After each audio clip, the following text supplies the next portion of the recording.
Hello friends, welcome to study with competitive guider channel में हम आपका स्वागत करते हैं। इस चैनल के माध्यम से हम लोग बिहार बोर्ड 10वीं कक्षा की हिंदी को देख रहे हैं, जिसमें धीमे धीमे आगे बढ़ते हुए आज हम लोग छठवें चैप्टर पे पहुंच चुके हैं जिसके राइटर हैं अमरकांत जी और इनके एक कहानी लिखा गया है जिस कहानी का नाम है बहादुर। तो हम लोग आज इसको देखने वाले, इस चैप्टर को देखने वाले बहादुर को। तो उम्मीद है आपके लिए बहुत लाभदायक है एग्जाम के प्रिपरेशन को लेकर। तो चलिए आज के महत्वपूर्ण बिंदु को देखते हुए आगे बढ़ते हैं। अगर वीडियो पसंद आता है तो लाइक जरूर कर दें, और अपने दोस्तों के पास शेयर कर दें। और चैनल पे बने रहने के लिए चैनल का जो सब्सक्राइब बटन है उसे सब्सक्राइब कर दें। तो चलिए देखते हैं आज के महत्वपूर्ण पॉइंट्स को। तो यहाँ पे अमरकांत जी के बारे में, लेखक के बारे में कुछ पॉइंट्स बताए गए हैं, उनको हम देखते हुए आगे बढ़ते हैं। तो देखिए यहाँ पे कहता है कि हिंदी के सशक्त कथाकार अमरकांत का जन्म जुलाई 1925 में नागरा बलिया उत्तर प्रदेश में हुआ था। आप इसको नोट कर लेंगे कि इनका जो जन्म हुआ था वह जुलाई के 1925 में नागरा बलिया उत्तर प्रदेश में हुआ था। इन्होंने गवर्नमेंट हाई स्कूल बलिया से हाई स्कूल की शिक्षा पाई। कुछ समय तक उन्होंने गोरखपुर और इलाहाबाद में इंटरमीडिएट की पढ़ाई की, जो 1942 के स्वतंत्रता संग्राम में शामिल होने से अधूरी रह गई। याद रखेंगे, ये स्वतंत्रता संग्राम में भी शामिल हुए थे, जो इनके इंटरमीडिएट पढ़ाई में यह बाधा बनी थी। और अंततः 1946 में सतीश चंद्र कॉलेज बलिया से इंटरमीडिएट किए, और फिर उन्होंने 1946 में क्या किए, इंटरमीडिएट किए सतीश चंद्र बलिया कॉलेज से। उन्होंने 1947 में इलाहाबाद विश्वविद्यालय से बीए किया और 1948 में आगरा के दैनिक पत्र सैनिक के संपादकीय विभाग में नौकरी कर ली। आप याद रखेंगे, इन्होंने यह जो आगरा के दैनिक पत्र सैनिक के संपादकीय विभाग की नौकरी इन्होंने कर ली। आगरा में ही वे प्रगतिशील लेखक संघ में शामिल हुए और वहीं से कहानी लेखन की शुरुआत की। बाद में वे दैनिक अमृत, याद रखेंगे यहाँ से, बाद में वे दैनिक अमृत पत्रिका, इलाहाबाद दैनिक भारत इलाहाबाद, मासिक पत्रिका कहानी इलाहाबाद तथा मनोरमा इलाहाबाद के भी संपादकीय विभाग से संबंध रहे। तो ये सब पॉइंट्स को न भी देखिएगा तो काम चल जाएगा। चलिए अगले पॉइंट्स की ओर बढ़ते हैं। तो यहाँ से कहता है अखिल भारतीय कहानी प्रतियोगिता में उनकी कहानी डिप्टी कलेक्ट्री पुरस्कृत हुई। अखिल भारतीय कहानी प्रतियोगिता में उनकी कहानी डिप्टी कलेक्ट्री थी वह पुरस्कृत हुई। उन्हें कथा लेखन के लिए साहित्य अकादमी पुरस्कार भी प्राप्त है। इसको आप नोट कर लेंगे। चलिए आगे की ओर बढ़ते हैं। तो आगे देखिए, यहाँ से कहता है कि आज़ादी के बाद के हिंदी कथा साहित्य के महत्वपूर्ण कथाकार अमरकांत की कहानियाँ के में मध्यम वर्ग विशेषकर निम्न मध्यम वर्ग के जीवानुभवों के जीविविषा का बेहद प्रभावशाली और अंतरंग चित्रण मिलता है। अक्सर सपाट नजर आने वाले कथनों में भी वे अपने जीवंत मानवीय संस्पर्श के कारण अनोखी अदा पैदा कर देते हैं। अमरकांत के व्यक्तित्व की तरह उनकी भाषा में भी एक खास किस्म का फड़कपन है। लोक जीवन के मुहावरे और देशज शब्दों के उपयोग से उनकी भाषा में एक ऐसी चमक पैदा हो जाती है जो पाठकों को निजी लोक में ले जाती है। अमरकांत की कहानी संग्रह और उपन्यास है। अमरकांत के कई कहानी और संग्रह उपन्यास हैं। जिंदगी और जोग, आप ये सब पॉइंट्स को आप नोट कर लीजिएगा, ये सब पॉइंट्स को आप नोट कर लेंगे। यानी जिंदगी और जोग, देश के लोग, मौत का नगर, मित्र मिलन, कुहासा आदि इनके कहानी संग्रह है। आप इसको नोट कर लेंगे। और उसके बाद सूखा पत्ता, आकाश पक्षी, देखिए यहाँ से आकाश पक्षी, काले उजले दिन, सुखजीवी, बीच की दीवार, ग्राम सेविका आदि इनके उपन्यास है। आप इसको नोट कर लेंगे। उसके बाद कहता उन्होंने बानर सेना नामक एक बाल उपन्यास भी लिखा है। याद रखेंगे, बानर सेना नामक जो उपन्यास कौन लिखे, तो ये अमरकांत जी लिखे हैं। आगे की पॉइंट करें तो आगे देखिए, यहाँ से कहता है कि अमरकांत की प्रस्तुत कहानी में मंझोले शहर के नौकर की लालसा बने एक निम्न मध्यम वर्गीय परिवार में काम करने वाली बहादुर की जीवनी है। आप इसको नोट कर लेंगे। एक नेपाली गवई गोरखे की, जो एक नेपाली है, एक गवई गोरखे की परिवार की नौकरी पेशा मुखिया तटस्थ स्वर में बहादुर के आने और अपने स्वच्छंद निश्चल भाव की आत्मीयता के साथ नौकर के रूप में अपनी सेवाएं देने के बाद एक दिन स्वभाव की उसकी स्वच्छंदता के साथ सहृदय में एक शक्ति अंतर व्यथा देखकर चले जाने की कहानी कहता है। लेखक घर के भीतर और बाहर के यथार्थ को बिना बनाई सवारी सहज परिपक्व भाषा में पूरी कहानी बयान करता है। हिंदी कहानी में एक नए नायक को यह कहानी प्रतिष्ठित है। ये सभी आप नहीं नोट करेंगे, जहाँ जहाँ हमने आपको नोट करने के लिए बोला प्लीज़ वहाँ आप नोट कर लेंगे, ताकि आपके जो प्रिपरेशन है, आपके जो एग्जाम में ऑब्जेक्टिव जो क्वेश्चन बनते हैं वहाँ से यह इसके बाद सोल्व होने लगे। तो चलिए हम अब लोग कहानी पे चलते हैं। अभी से पहले हम लोगों ने लेखक के बारे में देखा, तो चलिए यहाँ से हम शुरू करते हैं बहादुर के बारे में। आप चैनल पे बने रहे, पूरे वीडियो को देखें तब आपको कुछ समझ में आएगा, पूरे वीडियो को आप सुने तब समझ में आएगा। चलिए यहाँ से कहता है आगे की ओर बढ़ने पर, साहस में काफ़ी गंभीर हो गया था, जैसा कि उस व्यक्ति को हो जाने चाहिए जिस पर एक भारी दायित्व आ गया हो। वह सामने खड़ा था और आंखों को बुरी तरह से मलका रहा था। 12-13 वर्ष की उम्र, ठिगना चकैठा शरीर, गोरा और चपटा मुंह। वह सफ़ेद नेकर, आधी बाह की सफ़ेद कमीज और भूरे रंग का पुराना जूता पहने था। उसके गले में स्काउटों की तरह एक रुमाल बंधा था। उसको घेरकर परिवार के अन्य लोग खड़े थे। निर्मला चमकती दृष्टि से कभी लड़के को देखती और कभी मुझको और अपने भाई को। निश्चय वह पंच बराबर हो गई थी। देखिए यहाँ पे यह जो पॉइंट्स कहा गया है, यह लेखक कहते हैं कि मैं काफ़ी गंभीर हो गया था, इसलिए गंभीर हो गया था कि मेरे ऊपर एक दायित्व था। क्या दायित्व था? कि उनके घर में कुछ नौकर की ज़रूरत थी जो उनके ऊपर बहुत दिनों से एक बोझ के रूप में बनी हुई थी। और यहीं पे वो क्या करते हैं, उनकी सामने आंखों के सामने एक 12-13 वर्ष की लड़का है जो मुस्कुरा रहा है और बुरी तरह से उनके आंखों को मलका भी रहा है। जो चकैठ है उसका रंग गोरा है, चपटा मुंह वाला है और सफ़ेद नेकर आधी बाह की सफ़ेद कमीज पहन रखी है और भूरे रंग की वह क्या पहनी हुई है, वह जूता पहने हुए है। तो यहाँ पे लेखक अपने बारे में बयां करते हैं कि हम किस तरह से मेरे ऊपर दायित्व आया और मैंने किस तरह से किसको देखा। तो यहाँ पे ये अपने बारे में बयां करते हैं। चलिए आगे की पॉइंट्स बढ़िए। तो यहाँ से कहता है कि उसको लेकर मेरे साले साहब आए थे। नौकर रखना कई कारणों से बहुत ज़रूरी हो गया था। मेरे सभी भाई और रिश्तेदार अच्छे ओहदे पर थे और उन सभी के नौकर थे। उन सभी के यहाँ क्या थे? नौकर थे। मैं जब बहन की शादी में घर गया तो वहाँ नौकरों का सुख देखा। मेरे दोनों भाभियाँ रानी की तरफ बैठकर चरपाई तोड़ती थी, जबकि निर्मला को सवेरे से लेकर रात तक खटना पड़ता था। अब यहाँ पे आपको याद हो जाना चाहिए कि निर्मला कौन था? तो ये लेखक की पत्नी है। मैं ईर्ष्या से जल गया। उसके बाद नौकरी पर वापस आया तो निर्मला दोनों जून नौकर चाकर की माला जपने लगी। उसकी यह अभागिनी और दुखिया स्त्री और भी कोई इस दुनिया में होगी। वे लोग दूसरे होते हैं जिनके भाग में नौकर का सुख होता है। यानी यहाँ पे कहा गया है कि लेखक जब किसी दूसरे के यहाँ, रिश्तेदार के यहाँ जाते थे तो सभी के यहाँ नौकर को देखते थे, बस इनके यहाँ नौकर नहीं थे।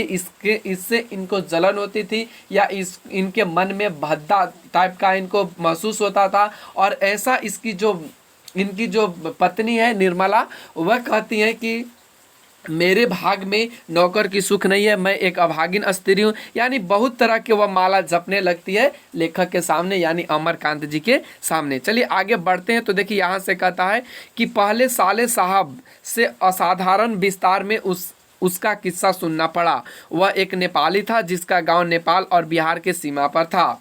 आप इसको याद रखेंगे, वह एक नेपाली था और जिसका गांव नेपाल और बिहार की सीमा पर था। उसका बाप युद्ध में मारा गया था और उसकी माँ सारे परिवार का भरण पोषण करती थी। उसकी जो माँ थी वह सारे परिवार की भरण पोषण करती थी। माँ उसकी बड़ी गुस्सैल थी और उसको बहुत मारती थी। माँ चाहती थी कि लड़का घर के काम धाम में हाथ बटाए, जबकि वह पहाड़ या जंगलों में निकल जाता और पेड़ों पर चढ़कर चिड़िया के घोंसले में हाथ डालकर उसके बच्चे पकड़ता या फल तोड़ तोड़ खाता। कभी वह पशुओं को चराने के लिए ले जाता था। उसने एक बार उस भैंस को चराने ले जाता था, उसने एक बार उस भैंस को बहुत मारा जिसको उसकी माँ बहुत प्यार करती थी, और इसलिए जिससे वह बहुत चिढ़ता था, जिससे वह बहुत चिढ़ता था। देखिए यहाँ पे उसकी माँ उस भैंस से बहुत प्यार करती थी, लेकिन यह जो लड़का था उससे क्या करता था, बहुत चिढ़ता था, और एक दिन उसे भैंस को चराने ले गया और उसे बहुत मारा। मार खाकर भैंस भागी भागी उसकी माँ के पास चली गई, जो कुछ दूरी पर एक खेत में काम कर रही थी। माँ का माथा ठनक गया, माँ का माथा क्या हो गया, ठनक गया। बेचारा बेजुबान जानवर चरना चरना छोड़कर वहाँ क्यों आएगा। मतलब वह सोचती है कि बेजुबान जो जानवर है चरना छोड़कर मेरे पास क्यों आएगा, जरूर लौंडे ने इससे काफ़ी मारा है, जरूर लौंडे ने इसे क्या किया है, बहुत काफ़ी मारा है। और वह गुस्से से पागल हो गई। जब लड़का आया तो माँ ने भैंस की मार का काल्पनिक अनुमान करके एक डंडे से दुगनी पिटाई की और उसको वही कराहता हुआ छोड़कर घर लौट आई। देखिए आप यहाँ से क्वेश्चन पूछ लिया जाता है कि लड़के की माँ ने किस लिए लड़के को मारा था या बहादुर को मारा था, तो याद रखेंगे भैंस की पिटाई करने के कारण उसे मारा था, और वह कल्पना करके उतना ही मारी जितना कि वह भैंस को मारने की चांसेस देखा या मारने की वह कल्पना किया कि इतना शायद भैंस को मारा होगा। चलिए आगे के पॉइंट्स में बढ़िए। तो आगे कहता है कि लड़के का मन माँ से फट गया, लड़का का जो मन था वह माँ से क्या हो गया, फट गया, और वह रात भर जंगल में छिपा रहा। वह रात भर कहाँ छिपा रहा, वह जंगल में छिपा रहा। जब सवेरा होने को आया तो वह घर पहुंचा और वहाँ किसी तरह अंदर चोरी चुप के घुस गया, जिससे फिर उसे घी की हाड़िए में हाथ डालकर माँ के रखे रुपयों में से 2 रुपया निकाल लिए। याद रखेंगे कितने रुपए निकाले, 2 रुपये। अपनी माँ के घी की हांडिया में हाथ डालकर वह माँ के रखे 2 रुपये को क्या कर लेता है, निकाल लेता है, और अंत में 9 2 11 हो गया। वहाँ से 6 मील की दूरी पर बस स्टेशन था, वहाँ गोरखपुर जाने वाली बस थी।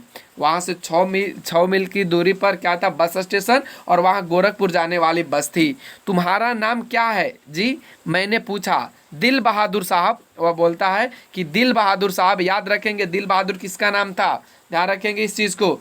और वह कितने रुपया लेके भागा था, 2 रुपये। कहाँ से, अपनी माँ के हांडिये से, जो घी की हांडिया थी। आगे के पॉइंट्स पे देखिए, यहाँ से कहता है कि उसके स्वर में एक मीठी झंझनाहट थी। मुझे ठीक ठीक याद नहीं कि मैंने उसको क्या हिदायतें दी, शायद यह कि वह शरारतें छोड़कर ढंग से काम करे और अपने घर को अपना घर समझे। इस घर में नौकर चाकर को बहुत प्यार और इज्जत से रखा जाता है। जो सब खाते पहनते वही नौकर चाकर खाते पहनते हैं। अगर वह यहाँ रह गया तो वह ढंग शऊर सीख जाएगा, घर के और लड़कों की तरह पढ़ लिख जाएगा और उसकी ज़िंदगी सुधर जाएगी। निर्मला ने उसी समय कुछ व्यवहारिक उपदेश दे डाले थे। इस मोहल्ले में बहुत तुच्छ लोग रखते हैं। वह न किसी के यहाँ जाए और न किसी का काम करे। कोई बाजार से कुछ लाने को कहे तो वह अभी आता हूँ कहकर अंदर खिसक जाए।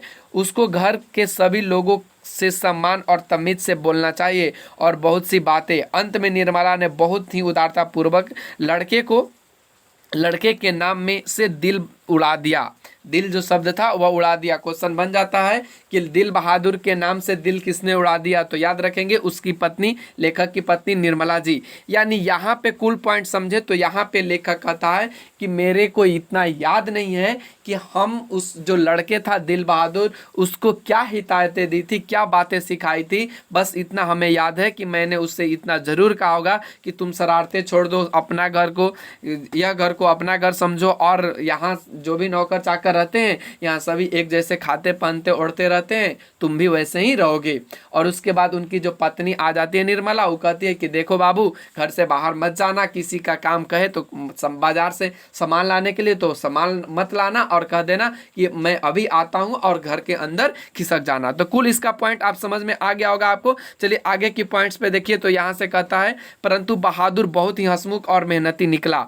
उसकी वजह से कुछ दिनों तक हमारे घर में वैसा ही उत्साहपूर्ण वातावरण छाया रहा जैसा कि प्रथम बार तोता, मैना या पिल्ला पालने पर होता है। यानी यहाँ पे सिर्फ उसके बारे में इंट्रोडक्शन दे रहा। सवेरे सवेरे ही मोहल्ले के छोटे लड़के घर के अंदर आकर खड़े हो जाते और उसको देखकर हंसते या तरह तरह के प्रश्न करते। ये तुम लोग छिपकली को क्या कहते हो, ये तुमने सिर्फ देखा है, ऐसी ही बातें।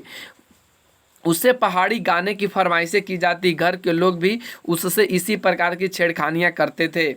वह जितना उत्तर देता था उससे अधिक हंसता था। सबको उसके खाने और नाश्ते की बड़ी फिक्र रहती थी। ये इसके बारे में बताया गया डिटेल से।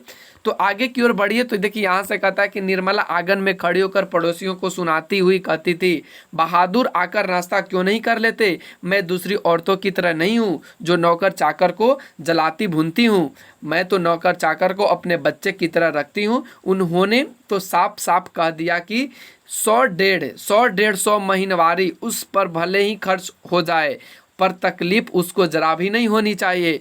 एक नेकर कमीज तो उसी रोज ले आए थे और भी कपड़े बन रहे हैं। यानी यह निर्मला जो थी, यानी लेखक की पत्नी, वह दूसरे औरतों को सुनाया करती थी कि बाबू मेरे यहाँ जो नौकर होता है वह नौकर नहीं रहता, मेरे बच्चे की तरह रहता है।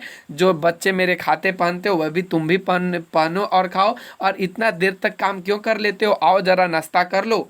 यानी इतने सारे उसको मतलब क्या कह सकते हैं, पॉइंट्स देते थे बगल वाले को, जिससे बगल वाले लोग जलते रहे, उनसे जलकर भूनती रहे। तो यहाँ तक ले आपने समझा कि यहाँ से जो बहादुर की कहानी है वह किस प्रकार से, कैसे इसका स्वरूप रहा, किस रंग से इसका ढंग रहा। चलिए आगे की ओर बढ़ते हैं। तो यहाँ से कहता है कि धीरे धीरे वह घर के सारे काम करने लगा। सवेरे ही उठकर वह बाहर नीम के पेड़ से दातुन तोड़ लाता था और वह हाथ का सहारा लिए बिना कुछ दूर तक तने पर दौड़ता हुआ चढ़ जाता।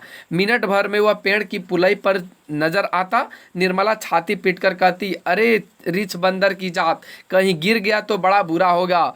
वह घर की सफाई करता, कमरों में पोछा लगाता, अंगीठी जलाता, चाय बनाता और पिलाता। यानी जो भी घर का काम था सभी काम यह बेचारा जो दिल बहादुर था वह करता था। लेकिन दिल का शब्द उड़ा दिए कौन? लेखक की पत्नी निर्मला जी, और उसका नाम सिर्फ बहादुर रखा गया। आगे की ओर बढ़िए तो देखिए यहाँ से कहता है कि दोपहर में कपड़े धोता और बर्तन मलता। वह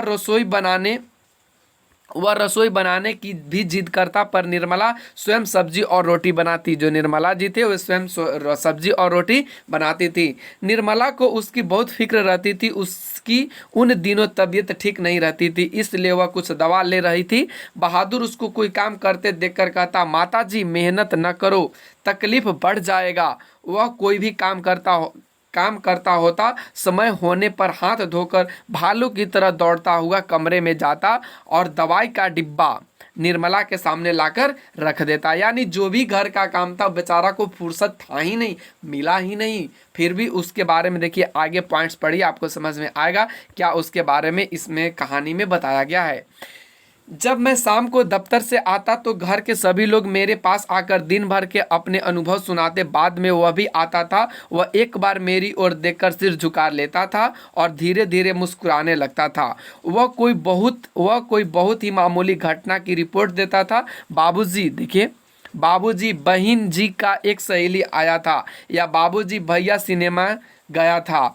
यानी ये सभी बात वह रिपोर्ट अपने घर के अपने मालिक को यानी लेखक को देता था। इसके बाद वह इस तरह हंसने लगता था गोया बहुत ही मज़ेदार बात कह दी हो। उसकी हंसी बड़ी कोमल और मीठी थी, जैसे फूल की पंखुड़ियां बिखर गई हो। मैं उससे बातचीत करना चाहता था, पर ऐसी इच्छा रहते हुए भी मैं जानबूझकर बहुत गंभीर हो जाता था और दूसरी ओर देखने लगता था। निर्मला कभी कभी उससे पूछती थी, बहादुर तुमको अपनी माँ की याद नहीं आती? आप याद रखेंगे यह कौन पूछती थी? बहादुर तुमको अपनी माँ की याद नहीं आती? यह कौन पूछती थी? निर्मला जी। नहीं क्यों? मतलब कहता नहीं क्यों? वह मारता क्यों था? इतना कहकर वह खूब हंसता था। मैं जैसे मार खाना खुशी की बात हो, कहता था कि जैसे मार खाना खुशी की बात हो। इतना कहकर वो बहुत हंसता था। आगे बढ़िए तो देखिए यहाँ से कहता है कि तुम अपना पैसा माँ के पास कैसे भेजने को कहते हो? माँ बाप का कर्ज तो जन्म भर रहता है। और भी हंसता था। वह कहता था कि माँ बाप का जो कर्जा होता है वह जन्म भर जाता है, और वह हंसता था यह बात कहकर। आगे बढ़िए तो यहाँ से कहता, निर्मला ने उसको एक फटी पुरानी दर्री दे दी थी। घर से वह एक चादर भी ले आया था। रात को काम धाम करने के बाद वह भीतर के बरामदे में एक टूटी हुई बसखट पर अपना बिस्तर बिछाता था। याद रखेंगे, टूटी हुई बसखट पर अपना बिस्तर बिछाता था। वह बिस्तर पर बैठ जाता था और अपनी जेब में से कपड़े की एक गोल सी नेपाली टोपी निकालकर पहन लेता था, जो बाईं ओर काफी तरह से झुकी हुई रहती थी। फिर वह एक छोटा सा आईना निकालकर बंदर की तरह अपने मुंह देखता था। वह बहुत ही प्रसन्न नजर आता था। इसके बाद कुछ और भी चीजें उसकी जेब से निकालकर उसके बिस्तर पर सज जाती थी। कुछ गोलियां, पुराने ताश की गड्डी, कुछ खूबसूरत पत्थर के टुकड़े, ब्लेड, कागज की नावें। वह कुछ देर तक उनसे खेलता था। उसके बाद वह धीमे धीमे स्वर में गुनगुनाने लगता था। उन पहाड़ी गानों का अर्थ हम समझ नहीं पाते थे, पर उसकी मीठी उदासी सारे घर में फैल जाती, जैसे कोई पहाड़ की निर्जनता अपने किसी पिछड़े हुए साथी को बुला रहा हो। यानी यहाँ पे कुल इसके बारे में बताया गया है कि किस तरह से वह अपने परिवेश में जीता था और किस तरह से वह लेखक यहाँ रहता था। आगे की बात बढ़े तो देखिए, आगे यहाँ से कहा है कि दिन मजे में बीतने लगे। बरसात आ गई थी, पानी रुकता था और बरसता था। मैं अपने को बहुत ऊंचा महसूस करने लगा था। अपने परिवार और संबंधियों के बड़प्पन तथा शान बान पर मुझे सदा गर्व रहा है। अब मैं मोहल्ले के लोगों को पहले से भी तुच्छ समझने लगा। मैं किसी से सीधे मुंह बात नहीं करता, किसी की ओर देखता भी नहीं था, ठीक से देखता भी नहीं था। दूसरे के बच्चों को मामूली सी शरारत पर डांट टपट देता। कई बार पड़ोसियों को सुना चुका था, जिसके पास कलेजा है वही आजकल नौकर रखता है। यानी लेखक कहते हैं कि कई बार मैंने पड़ोसियों को भी सुना रखा था कि जिसके पास कलेजा है वही आजकल नौकर रख सकता है। घर के सवांग की तरह रखता है नौकर। निर्मला भी सारे मोहल्ले में शुभ सूचना दे आई थी। आधी तनख्वाह तो नौकर पर ही खर्च हो रही है, पर रुपया पैसा कमाया किस लिए जाता है। वे तो कई बार कह ही चुकी थी कि तुम्हारे लिए दुनिया के किसी कोने से नौकर जरूर लाऊंगा। वही हुआ। यानी कह रही है कि वो अपने पति के बारे में कह रही है कि मेरे पति ने पहले से ही कह रखे थे कि दुनिया के कोई भी कोने से मैं तुम्हारे लिए नौकर लेकर ही आऊंगा, जरूर लाऊंगा। चलिए अगले पॉइंट्स की ओर बढ़िए। तो यहाँ से देखिए, कहता है कि निस्संदेह बहादुर की वजह से सबको खूब आराम मिल रहा था। घर खूब साफ और चिकना रहता था, कपड़े चमाचम सफेद। निर्मला की तबीयत भी काफी सुधर गई। अब कोई एक खर भी टसकता न था। किसी को मामूली से मामूली काम करना होता तो वह बहादुर को आवाज देता, बहादुर एक गिलास पानी, बहादुर पेंसिल नीचे गिर गई, उठाना। इसी तरह की फरमाइशें बहादुर घर में फिरकी की तरह नाचता रहता। सभी रात में पहले ही सो जाते थे और सवेरे 8 बजे से पहले न उठते थे। मेरा बड़ा लड़का किशोर काफी शान शौकत और रोब दाब से रहने का कायल था और उसने बहादुर को अपने बड़े अनुशासन में रखने की आवश्यकता महसूस कर ली थी। फलतः उसने अपने सभी काम बहादुर को सौंप दिए। सवेरे उसके जूते में पॉलिश लगनी चाहिए। कॉलेज जाने के ठीक पहले साइकिल की सफाई जरूरी थी। रोज ही उसके कपड़ों की धुलाई और इस्त्री होनी चाहिए और रात में सोते समय वह नित्य बहादुर से अपने शरीर की मालिश कराता और मुक्की भी लगवाता। पर इतनी सारी फरमाइशें की पूर्ति में कभी कभी कोई गड़बड़ी भी तो हो जाती। जब ऐसा होता तो किशोर गर्जन तर्जन करने लगता, उसको बुरी बुरी गालियां देता और उस पर हाथ छोड़ देता। मार खाकर बहादुर एक कोने में खड़ा हो जाता चुपचाप। आप याद रखेंगे, क्वेश्चन ही बनता है, बहुत बार बन चुका है कि मार खाकर बहादुर कहाँ खड़ा हो जाता था। तो याद रखेंगे, एक कोने में वह खड़ा हो जाता था। चलिए आगे की ओर बढ़िए। तो यहाँ से कहता है, देख वे किशोर चेतावनी